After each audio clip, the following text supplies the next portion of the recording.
بسم الله الرحمن الرحیم. السلام علیکم. نن به موږ ټایپس اف امیونټي وایو. ځکه امیونټي په اړه کې موږ انټروډکشن په دې چپټر په حواله کې کړو، خو په کار ده چې دا ټایپس هلته موږ ویلي، دا ټایپس هلته ما نه دي ویلي. نن موږ د امیونټي ټایپس وایو. نو د امیونټي په اړه کې بیا لږ وګورو چې امیونټي څه شی دی. امیونټي اصل کې معنا زموږ سره ریزिस्टेंस، او ریزिस्टेंस څه ته وایي؟ مزاحمت. مزاحمت څه ته وایي؟ چې مطلب یو کس په تا باندې اټیک کوي او ته د هغه مقابله کولی شو، د هغه نه ځان بچ کړي. دس از کالډ ریزिस्टेंस. زموږ په دنیا کې څومره جاندار دي لیوینګ ارګانیزم، که انسانان دي یا ځناور، نو دوی نه چپچاپېره په کروڑونو بلکې بې شماره پیتوجین جراثیم مطلب شته دی. نو دا جراثیم هر ټیم دا غواړي چې مطلب زه د دې انسان یا د دې ځناور یا د بل ارګانیزم جسم ته دننه لاړ شم، څه ورانه وکړم. نو دا داسې نشي کېدی، ځکه چې په دې ارګانیزم په دې باډي کې الله پاک یو صلاحیت ښودلی، یو طاقت یې پکې ښودلی. هغه طاقت ته موږ امیونټي وایو. د دغه امیونټي په وجه باندې دا جاندار زموږ جسم ته دننه نشي راتلی. دغه امیونټي دپاره بیا چې څه دي هغه ما ویل دی، فرسټ لاین اف ډیفینس، سیکنډ لاین اف ډیفینس، تھرډ لاین اف ډیفینس، هغه به ډیټیل شوي دي. خو دلته کې موږ اوس د دې امیونټي خبره کوو چې دا امیونټي ریزिस्टेंस کوي، دا چا خلاف ریزिस्टेंस کوي. نو اوله خبره دا وایي چې پیتوجین زموږ سره بکټیریا کېدی شي، وایرس کېدی شي، یا داسې څه شی چې هغه راشي زموږ امیونټي سیسټم کار کوي، امیونټي سیسټم اکټیویټ کړي، او امیونټي سیسټم بیا دغه د راتلونکي دښمن یا د انټیجین یا پیتوجین خلاف ایکشن واخلي، نو دغه ته موږ پیتوجین وایو. نو یو امیونټي زموږ سره پیتوجین خلاف کار کوي، او د پیتوجین نه علاوه بل زموږ سره کینسر رسېدلی، د کینسر خولۍ، لکه فرض کړه کینسر څه شي ته وایي، په دې لږ ځان پوهېږئ.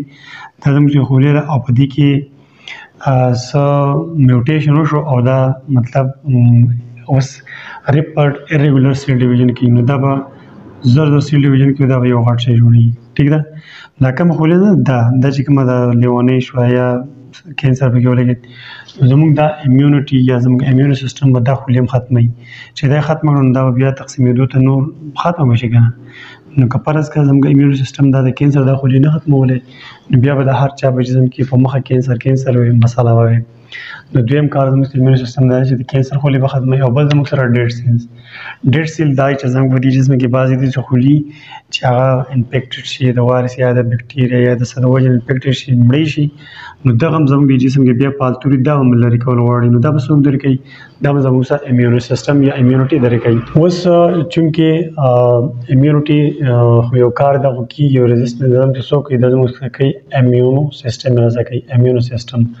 نو امیونو سیسټم خو تاسو ته پته ده سیسټم دی، دا خو زموږ سره مختلف آرګن، مختلف ټیشو، مختلف څیز نه به جوړي که نه.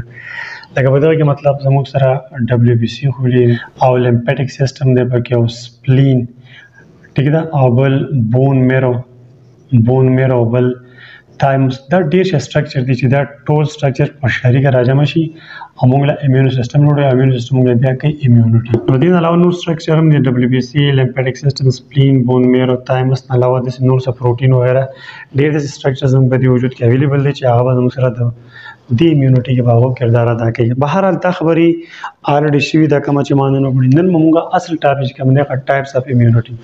لکه امیونټي خو زموږ سره شته، امیونټي زموږ سره په څو قسمه ده، زموږ سره امیونټي په دوه قسمه باندې ده. یو ته موږ وایو انیټ امیونټي، او بل ته موږ وایو اډیپټیو امیونټي یا اکوایرډ امیونټي. نمبر 1 چې کوم انیټ امیونټي ده، دا انیټ امیونټي به مطلب یو ارګانیزم کې یا په جاندار کې د وخت نه بای برث وي. انیټ امیونټي اسانه خبره ده چې مطلب کله ماشوم یا یو جاندار هر ارګانیزم پیدا کېږي، نو انیټ امیونټي به هغه کې به بای برث، مطلب د هغو په جین یا د هغو په کروموسوم کې به دا صلاحیت چې هغه د امیونټي ډیولپ کړي د وخت نه بای برث. او بل به دا نان سپیسیفیک. نان سپیسیفیک دا دی چې دا ښه او بد او پردی او خپل نه پېژني، خو چې څوک هم دې جسم دننه راځي نو هغه به انیټ امیونټي هغه درې کوي، ختمه به د خپل جسم ته بدن نه پرېږدي. نان سپیسیفیک مقصد باندې بیا زه تاسو به کوم چې مطلب که دا وایرس دی، که هر قسم وایرس دی، که بکټیریا دی، که هر قسم بکټیریا دی، ټول به زموږ سره انیټ امیونټي د دغې خلاف ډیفینس کوي. ټیک ده، دا خبره شوه. د دې نه علاوه اوس په انیټ امیونټي کې یو څو خبرې ته کوم چې په دې کې به داسې سر پیسي، لکه زموږ د ټول سکین نه سکین دا زموږ سره په انیټ امیونټي کې راځي. لکه دا موږ ته بای برث سکین میلاو دی، ٹھیک ده. د دې اپوزیټ بیا زموږ سره اډاپټیو ایمیونټي ده چې دا به زموږ ته په ژوند کې وروسته ملاویږي. زموږ په ژوند کې به داسې سټیج راشي دا ایمیونټي موږ ته وروسته ډیولپ شي، دا به وروسته وایو. خو زه ته د انیټ ایمیونټي خبره وکړم. زموږ دغه سکین دی داسې بیریې دي، مختلف بیریې دي، دې په باره کې الریډي ما دا ټاپک کړی. انفلمیشن، فیګوسایټوسس او بل انټي مایکروبل پروټین. لکه ګورئ زموږ سره دا سکین دی، د سکین نه علاوه بیا زموږ سره مطلب سترګو کې، اوښ کې، په خوله کې لاړې، په ډایجسټیو سیسټم کې بیا چې کوم معده ده په هغه کې HCl تیزاب، او په ریسپایریټري سیسټم چې په هغه پیپونو کې کم میکوس جوړېږي هغه. او دا سکین لکه په هر ځای کې زموږ سره انیټ ایمیونټي موجود ده. نو دغه بای برث ایمیونټي یا دا موږ چې د وخت نه جوړه دا موږ د هر قسم د بار راتلونکي پیتوجین نه په دې وجه کوي. ښه جناب موږ خو د انیټ ایمیونټي په مقصد پوه شو چې مطلب دا موږ ته لکه زموږ په جین کې د دې دا خصوصیت موجود او دا موږ کې شته. لکه دا سکین موږ ته خو وروسته نه ملا شو که نه، ټیک ده، دا موږ ته د وخت نه ملا. زموږ په معده چې کوم تیزاب دا وروسته موږ ته نه دي ملا شو که نه، دا د وخت نه دي. هر دې په مقابله کې به اوس موږ وایو اډاپټیو یا اکوارډ ایمیونټي. اډاپټیو اکوارډ ایمیونټي دې ته وایي چې لکه فرض کا دا زموږ یو جاندار دی او دا ایمیونټي په دې کې د وخت نه وه، خو وروسته په ژوند کې داسې څه ټایم راغی چې هغه ته دا وروسته ملا شو. لکه فرض کړه تاسو اوس ویل اوس یو ماشوم دی هغه پیدا شو، د هغه مور پلار باډي بلډران نه دي، او وروسته درک پیدا شو هغه ماحول ته لاړ او په هغه کې هغه باډي بلډینګ کوي، هغه باډي بلډر شو یا کرکټر شو یا ډاکټر شو، انیثینګ بهر هغه څه شو که نه. نو دغه خصوصیت یا دا صلاحیت هغه وروسته په ژوند کې ځان په خپله حاصل کړو، لکه دا تر مور پلار نه دی میلاو. نو داسې ایمیونټي او داسې ریزسټنس په جسم کې شته چې هغه موږ ته په ژوند کې وروسته میلاو شي.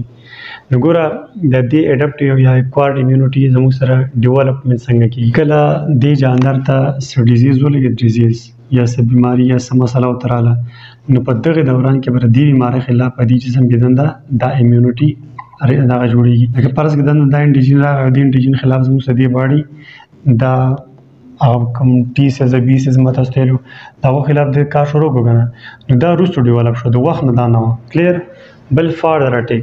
د فاردر اټیک مقصد دا دی چې اوس خو دا جراثیم تباه برباد کړو، خو که فرض کړه په فیوچر مستقبل کې دا قسم جراثیم بیا چې د جسم ته راتلو دا به اټیک ته نه پرېږدي، په مخکې سره یې ختم کړی. میموروسیل هم دغه دی. میموروسیل په باره کې به بیا چېرته خبرو کوم، ما کړی دا الریډي. میموروسیل هم په دې کې جوړېږي په اډاپټیو اکوارډ ایمیونټي کې، اډاپټیو یا اکوارډ ایمیونټي کې. لکه فرض کړه دلته جراثیم راغی نو دلته دا پته ده چې دغه پلانکی جراثیم نو دا خپل دغه ته ایمیون سیستم د چې دا خو پلانکی دشمن دی، د دې د ختمولو کوشش کول غواړي. لکه دا د خپل ایمیون سیستم د خبرو ور یادوي چې ګوره دا څوک راغلی، دا دشمن کس دی، داسې دا میموروس او ډیوریشن د دې څومره لږ دا ایمیون څومره دا پاور لانګ ټایم کېدی شي. ښه موږ خو د اډاپټیو ایمیونټي خبره دا وکړه چې دا به تا ته یو جاندار ته په ژوند کې وروسته میلاویږي. د دې ډیولپمنټ به څنګه کېږي چې چېرته پیتوجین یا بار نه جراثیم راغی د هغو خلاف دا ډیولپ شو، ټیک شو، د وخت نه نه وي، د وخت نه دا موجود نه وي. فاردر اټیک دا موږ بیا بچ کوي. میموروسیل دلته موجود دي په دې دغه کې په اډاپټیو ایمیونټي کې، او ډیوریشن مطلب دا ډېر ټایم پورې دا ایمیونټي زموږ په جسم کې موجود وي. اوس اډاپټیو یا اکوارډ ایمیونټي مزید بیا زموږ سره په دوه قسمه باندې، یو دی اکټیو ایمیونټي او بل دی فیسیو ایمیونټي. دې ته ګورئ. ګوره اډاپټیو یا اکوارډ ایمیونټي زموږ سره په دوه قسمه ده، اکټیو ایمیونټي یا فیسیو ایمیونټي. اکټیو ایمیونټي دی نو پته لګي چې دا ستا د جسم خولي به لکه دا ستا جسم دی او ستا په جسم کې داسې خولي لکه دا ستا جسم خپله خولي ده، نو دا جسم به ستا دا ایمیونټي جنریټ کوي. اور باډیز اون سیل زموږ د جسم خپلې خولي او هغه به دا ایمیونټي جنریټ کوي، پیدا کوي. لکه اوس ټي سیلز یا بي سیلز زموږ سره دا خبرې مونږ کړلې که نه، نو زموږ د خپل جسم چې کله خولي دي او ایمرجنسي راغله او وچ کوي ایمیونټي ډیولپ کړه، دغې ته مونږ اکټیو ایمیونټي وایو. لکه ګوره دا اکټیو ایمیونټي به کله جوړېږي چېرته انفیکشن وشو. انفیکشن مطلب دا چې چېرته جراثیم دلته راغی که نه، د هغو خلاف زموږ سره دې اکټیو ایمیونټي د دې خلاف ایکشن واخیسته او دا قصه یې ختمه کړه، دې ته مونږ اکټیو ایمیونټي وایو. او بل ویکسین. ویکسین ګوره انفیکشن دا دی چې ښه صحیح اورجینل په رښتیا جراثیم راغی، او ویکسین په باره کې که خیر انشاءالله ټاپک به ډسکس کوم په دې چپټر کې. لکه فرض کړه بار نه یو جراثیم دی، وایرس یا بکټریا، هغه موږ مړ کړو یا زخمي کړو او هغه موږ دې جسم ته په داروغ رادنده کړو او په دغه وجه باندې موږ خپل ایمیون سیستم اکټیویټ کړو. مطلب د دې مړ ګوره دا جراثیم چې کوم مړ یا زخمي موږ رادنده کړل دا خو کار نه دی، لکه دا خو زموږ جسم ته څه نقصان نشي رسولی که نه، خو بیا هم ایمیون سیستم خو په دې نه پوهېږي چې آیا دا ژوندی دی که مړ دی که زخمي دی، خو بهرحال دا پردی کس دی، ناشنا کس دی، نو د خلاف زموږ جسم خپل انټي باډیز او خپل هغه ایمیونټي ډیولپ کړه جنریټ کړه. نو که فرض کړه دا دیو جنریټ او که په مستقبل کې داسې دا کم زخمی یا دا مړ جراثیم چې دی که د دیو په شان ژوندی وایرس دلته راغی نو ستاسو خیال د دې انټي باډیز نه یا د دې ایمیونټي نه هغه بچ شي نشي بچ کېدی. نو دا زموږ سره اکټیو ایمیونټي شو. اکټیو ایمیونټي دې ته وایي چې زموږ جسم کې په خپله زموږ د باډي سیلز دا ایمیونټي ډیولپ کوي. ښه دا خو د اکټیو ایمیونټي خبرې شوه. اوس موږ د پیسیو ایمیونټي خبره کوو. پیسیو ایمیونټي دا ده چې دغه ستا د جسم حصه نه وي. ستا د جسم پولې به دا ایمیونټي نه جنریټ کوي. دا یو ارټیفیشل ایمیونټي ده. ارټیفیشل مطلب دا دی چې دا به یو مصنوعي دا به تا ته د بل سورس نه میلاویږي. ارټیفیشل مطلب دا دی چې دا به یو مصنوعي تا ته به د بل سورس نه میلاویږي. ستا په جسم کې داسې څه خولې نشته چې هغه ستا پیسیو ایمیونټي جوړوي. پوه شو په دې باندې؟ ارټیفیشل شو د دې ورک دی د دې پیسیو ایمیونټي ورک زموږ سره ډېر کویک ډېر زر کویک کار کوي او ډیوریشن د دې لږي مطلب 2-3 میاشتې یا 2-3 هفتې یا 3-4 میاشتې د دې پیس ایمیونټي ډیوریشن کېدی شي. ښه د دې به اوس موږ مثالونه درکو لکه موږ ته پیس ایمیونټي څنګه میلاوي. یو خبره دا ده د پلیسنټا ته وګوره لکه فرض کړه دا زموږ ته د مور بچه‌داني ده او دا پکې ماشوم پروت دی. ټیک دا ماشوم دی نو دا دلته کې دا پلیسنټا د دې بچه‌داني د دې دیوال نه دا پلیسنټا دی بچی ته دل نو په دې کې دا اینه مینځي کنه نو د مور د بلډ نه سب انټي باډي یا د شي نه دی بچی ته زی چې کار پرس کې جراثیم راځي نو بیا وته تاسو نشي ځکه د مور نه هغه انټي باډي دلته رالو نو وسو ته جراثیم د دغه انټي باډي یاري نه د تاسو نشي ویل. نو دا پلیسنټا شو او بل زموږ سره پلازما مطلب دا دی لکه دا زموږ سره یو کس دی دا بیمار دی او دوله وینه ورکړه نو په کار کې دي چې د په دې جسم کې د ایمیونټي کمزوري او دوله وینه ورکړه نو په دې په وینه کې بس انټي باډي زیات څه شي نه کنه هغه فرش هغه تازه طاقتور نه موږ د لور کړي مریض نو په دې پلازما په دې وینه کې ولغه ایمیونټي د لرلو ته باندې بوس نور جراثیم پارت سانا ټیک نشي ول ځکه الریډي ته موږ تر بل کس نه د بل سورس نه وته د انټي باډیز یا ایمیونټي ورکړه. او بل اخرینه زموږ سره بریسټ فیډینګ دا دی لکه چې یو مور ده او مور خپل بچی ته کله سینه ورکوي شوده ورکوي نو په دې شودو کې دې بچی ته مختلف انټي باډیز میلاویږي. انټي باډیز څو د جراثیم خلاف کار کوي نه نو مطلب دا زموږ سره پیسیو ایمیونټي ده. نو وجه دا ده چې د خپل مور شوده بچی له ډیر زیات خي هغه وجه دا چې د مور نه دی کسته پیسیو ایمیونټي را روانه پس کې په دې ملک په دې شودو کې تر روانه ده نو مطلب دا ماشوم بیا په آسان نه بیماري او کم ماشوم چې د مور شوده نه استعمالي او بازاري شوده فیډري میډري خوري نو ته مطلب پیس ایمیونټي نشته نه ده اویلیبل دا ماشوم بیا بار په مخ بیماري. خو دا خبره خو شوې زموږ ټوټل ټایپس اف ایمیونټي کې موږ د ایمیونټي په اړه کې دوباره ریویژن وکړو. په ټایپس ایمیونټي زموږ سره دوه قسمه دي انټ ایمیونټي دا ته بای برث میلاوي پیدایشي ستا په جینس کې دا خصوصیت یو د ایمیونټي ته میلاوي او بل موږ سره اډاپټ ایمیونټي یا اکوایرډ ایمیونټي چې دا ته بای برث یا پیدایشي نه میلاوي بلکې دا ته په ژوند کې روسته میلاوي شو. خانو بیا دغه بیا د زموږ سره انټ ایمیونټي کې بای برث او نان سپیسیفیک دا نان سپیسیفیک او دا اډاپټ ایمیونټي یا اکوایرډ ایمیونټي زموږ سره سپیسیفیک دا خبر متاسو نه پړو خو تلګم دا سپیسیفیک مقصد دا دی چې دا په یو خاص پیتوجین یا یو خاص دشمن خلاف دا ایمیونټي کار کوي او انټ ایمیونټي دغه خو بد او پردې خپل بګي نه پیژني خو چې څوک هم د راځي نو هغه به ختمه کېل کوي او اډاپټ ایمیونټي کې به خاص دشمنی هغه ودا ډیسټرای کې تباہ کوي. بیا مطلب د سرفیس او سکین بیریر انفلمیشن فایبروس دا ټول ما ویل کلیر او اډاپټ ایمیونټي کې ډیولپمنټ به څنګه کیږي چې تا باندې جراثیم اٹیک وکړي یا دغه د وجنه پتا کې ودا ډیولپ کیږي جوړیږي ودا ایمیونټي فاردر اٹیک به ستاسو کول شي میموري سیلز په کې جوړیږي ډیوریشن ماته سوچ څومره دی.